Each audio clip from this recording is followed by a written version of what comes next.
नमस्कार दोस्तों, मैं हूं आपके साथ आचार्य गौरव और ज्योतिष और वास्तु के इस प्रोग्राम में आपका बहुत बहुत स्वागत है। दोस्तों, आज का जो टॉपिक है वो है विवाह, शादी। क्या ऐसी वजह होती है कि शादी में डिले हो जाता है, अड़चनें आने लगती हैं, या शादी हो भी जाती है तो उसके बाद भी बहुत दिक्कतें पैदा होती हैं, अच्छे गुण मिलने के बाद भी परेशानियां पैदा होती हैं। तो दोस्तों, आज इसी टॉपिक पे हम बात करने वाले हैं कि ये अड़चनें किस प्रकार आती हैं और क्या इन अड़चनों को दूर किया जा सकता है। ऐसी कुछ रेमेडीज हैं, कुछ उपाय हैं जिनसे इसको बेहतर किया जा सकता है।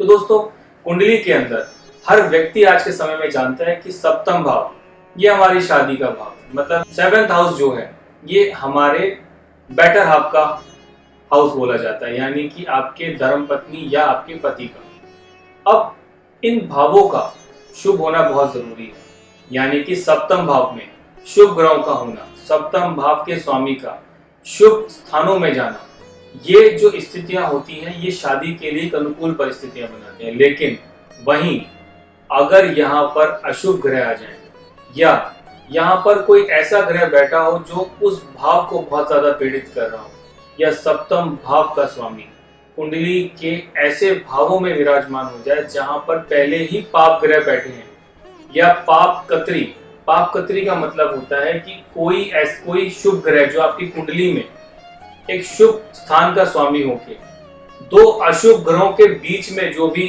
हाउस आता है, घर आता है, वहां पे विराजमान हो जाए, या सप्तम भाव का नीच का होना, या वक्र गति से नीच की ओर बढ़ना।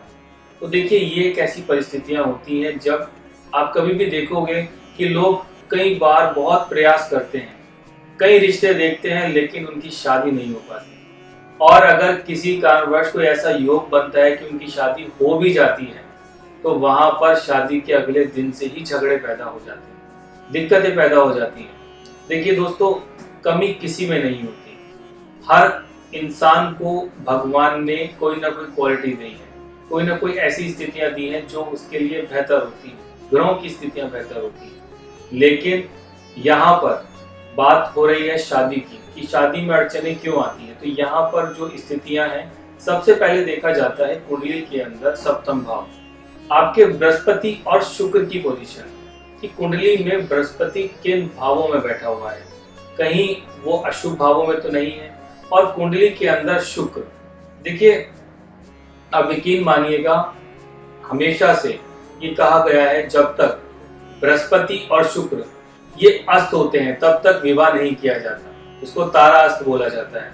और जब ये सूर्य से एक डिस्टेंस मेंटेन करते हैं, यानी सूर्य से इनकी राशियां या सूर्य अपनी राशि परिवर्तन करके इनसे दूर हो जाता है, तो उसको बोलते हैं तारा उदय होना, यानी कि उसके बाद जितने भी मांगलिक कार्य हैं वो किए जा सकते हैं। तो देखिए, शादी के लिए बृहस्पति और शुक्र का कुंडली में स्ट्रांग होना बहुत जरूरी है, इनको देखना जरूरी है। अगर ये वक्र गति में बैठे हैं तो हमेशा शादी के अंदर कहीं ना कहीं दिक्कतें देखने को मिलती हैं, कोई ना कोई परेशानी देखने को मिलती है। और साथ ही साथ सप्तम भाव का स्वामी। अब हम ये कैसे पहचानें कि क्या आपके भविष्य में परेशानियां आपको फेस करने को मिल सकती हैं? जी हाँ, इसको भी हम पढ़ सकते हैं, चेक कर सकते हैं। इसका तरीका क्या है? आप ये देखें कि सप्तम भाव में अगर सप्तम भाव के स्वामी के साथ शनि का कनेक्शन है, या सप्तम भाव के अंदर शनि की दृष्टि बढ़ रही है, तो ऐसी स्थितियों में देखा जाता है कि शादी का या तो बहुत ज्यादा जल्दी शादी हो जाती है बहुत छोटी एज में, या शादी 30-32 के बाद योग बनता है शादी का, क्योंकि शनि उस ग्रह को मंदा कर देते हैं। यहीं पे कनेक्शन अगर मंगल से, मैं बात केवल क्रूर ग्रहों की कर रहा हूं क्योंकि यहाँ पे जो टॉपिक आज हमारा है वो है विवाह में अड़चन, इसीलिए शॉर्ट वीडियो में मैं सिर्फ क्रूर प्लैनेट्स को ही ले रहा हूं जो इस दोष को बढ़ा सकते हैं, इस चीज को ज्यादा प्रबल कर सकते हैं। अब यहाँ पे बात आ रही है मंगल की।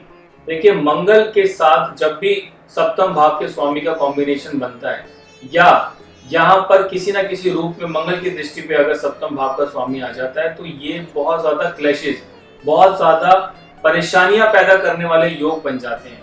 और अगर इन स्थितियों में मंगल वक्री हुआ तो फिर तो स्थितियां ऐसी भी होती हैं कि लोग, आपने देखे होंगे, उनकी शादियां ही नहीं होती, उम्र निकल जाती है लेकिन शादी के योग नहीं बन पाते। तो ऐसी स्थितियों में दोस्तों, कुंडली को हर एंगल से देखना जरूरी है, कुंडली को हर प्रकार से समझना जरूरी है। तो अब इसमें हम क्या ऐसा करें, ऐसी क्या रेमेडीज करें कि हम अपने इस दोष को समाप्त कर सकें, इन अड़चनों को खत्म कर सकें। इसका सबसे अच्छा तरीका है दोस्तों, अपने बृहस्पति और शुक्र को आप ये देखें कि वो किन भावों में बैठे हुए हैं, उनको कैसे आप स्ट्रॉन्ग कर सकते हैं। उसके लिए अगर वो नीच के नहीं है तो उसके रत्न को धारण करके, उसके बीज मंत्रों की आप उच्चारण करके, उनके वैदिक मंत्रों का उच्चारण करके आप इन ग्रहों को अत्यधिक स्ट्रॉन्ग कर सकते हो। और साथ ही साथ ये देखना जरूरी है कि आपकी किस ग्रह की दशा चल रही है। मान लीजिए आपकी किसी क्रूर ग्रह की दशा है और अपना केवल आप बृहस्पति और शुक्र को स्ट्रॉन्ग करने में आप लगे हो, तो उसका कोई फल आपको नहीं मिल पाएगा। तो मेरा केवल यही मानना है कि आप बेहतर इस चीज को करें, इस प्रकार से समझें इस चीज को कि कुंडली के अंदर सप्तम भाव को केवल देखें और वहां पर किन किन क्रूर ग्रहों की दृष्टि है उनको आप चेक करें और महादशाओं के पैटर्न को देखें। आपको अपनी अड़चनों को दूर करना है अगर आपको, तो आप ये रेमेडी कर सकते हो। ये कोई भी इंसान कर सकता है, बस केवल आपको करना इतना है कि आप सिर्फ ये देखें कि बृहस्पति शुक्र का कॉम्बिनेशन आपकी कुंडली में कहाँ है, किस प्रकार बन रहा है, वो किन भावों में कितने अंशों पर है। आप उनके बीज मंत्रों का, वैदिक मंत्रों का उच्चारण भी आप कर सकते हो, एक एक माला आप रोजाना उनकी कर सकते हो। आप यकीन मानिएगा बहुत अच्छे रिजल्ट आपको मिलेंगे। और अगर कहीं इन ग्रहों की डिग्री कम है तो इनके रत्नों को धारण करके किसी अच्छे ब्राह्मण से आप एक पुखराज, येलो पुखराज या व्हाइट सफायर, जिसको बोलते हैं सफेद पुखराज, आप जरूर आप धारण कर सकते हैं। और अगर आपको लगता है कि ये रत्न आप धारण नहीं कर सकते तो एक व्हाइट टोपैज और एक ओपल, ये जरूर आप धारण कर सकते हैं, जो आपके लिए बहुत ज्यादा सुटेबल रहेगा। जितनी भी लड़कियां इस वीडियो को देख रहे हैं उनके लिए एक तरीका और है, अगर आप उसको कर सकते हो तो बहुत शुभ रहेगा आपके लिए। कि यहाँ पर आप क्या कर सकते हो कि सबसे पहले आप प्रत्येक शुक्रवार के दिन थोड़ी मिश्री लें और ये मिश्री लेके आप मंदिर में, किसी भी लक्ष्मी नारायण मंदिर में जाएं और वहां जाके आप ये मिश्री, थोड़ी थोड़ी मिश्री आप सबको दें। आपका शुक्र जितना स्ट्रांग होगा उतनी स्थितियां आपकी बेहतर शुरू हो जाएंगी। और साथ ही साथ जितनी भी लड़कियां जिनको अड़चने आ रही हैं, अपनी शादी के अंदर परेशानियां पैदा हो रही है, रिश्ते नहीं मिल पा रहे, बृहस्पतिवार के दिन उपवास रखें, सत्यनारायण जी की कथा करें, आपको बहुत अच्छे रिजल्ट इसके मिलेंगे।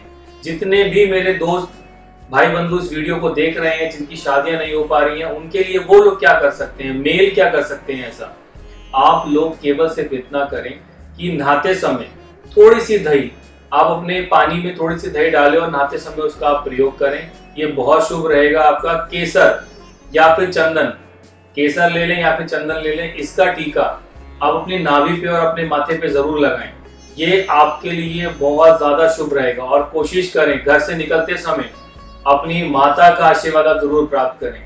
आप यकीन मानिएगा स्थिति आपकी बेहतर होनी शुरू हो जाएंगी। और अगर फिर भी आपको कोई सॉल्यूशन नहीं मिल रहा, दिक्कतें पैदा हो रही हैं, शादी हो गई झगड़े हो रहे हैं, शादी के अगले दिन से झगड़े शुरू हो गए या शादियां हो ही नहीं रही, रिश्ते कोई ना कोई आके रिजेक्ट या अड़चने पैदा हो जाती हैं, तो आप यहाँ पर जो नीचे जो नंबर जो फ्लैश हो रहा है इस पे आप कॉल करके आप जरूर आप मुझसे बात करें। मैं आपको एक सही जानकारी बताऊंगा कि किस प्रकार आप इसको बेहतर कर भी सकते हैं या नहीं। मेरा काम सिर्फ आपको एक सही जानकारी प्राप्त कराना है, एक अच्छी इन्फॉर्मेशन आपको देना है कि आपकी कुंडली में, जन्मकालीन कुंडली में आप ऐसे क्या योग लेकर पैदा हुए हो कि अच्छे कर्मों के बाद भी एक अच्छा जीवन आपको नहीं मिल पा रहा और परेशानियां हमेशा आपके जीवन में बनी हुई है। दोस्तों, अगर आपको लगता है कि ये वीडियो से आपको एक सही इन्फॉर्मेशन मिली है, एक सही जानकारी आपको मिली है, तो इसको आप ज़रूर शेयर करें ताकि लोगों तक एक सही जानकारी पहुंचे, एक सही इन्फॉर्मेशन पहुंचे और लोग समझ सकें कि अच्छे कर्म करने के बाद भी, अच्छे माँ बाप की रिस्पेक्ट करने के बाद भी स्थितियां आपके अनुकूल नहीं है। आप जिंदगी में एक अच्छे जीवन साथी की तलाश में हो, लेकिन तब भी आपको एक अच्छा जीवन साथी नहीं मिल पा रहा, किसी न किसी कारणवश आपको रिजेक्शन मिल जाता है या फिर आपको कोई रिश्ता पसंद नहीं आता या जिस रिश्ते की आप उम्मीद करते हैं ऐसा रिश्ता आपको नहीं मिल पाता, कोई ना कोई अड़चने पैदा हो जाती हैं। तो इसके लिए कोशिश करें कि आप आपकी कुंडली का एक बार विश्लेषण आप जरूर करवाएं। मैं डेफिनेटली आपकी कुंडली देखूंगा और एक सही इन्फॉर्मेशन कोशिश करूंगा कि आप तक पहुंचे। तब तक के लिए मुझे इजाजत दीजिए। नमस्कार दोस्तों।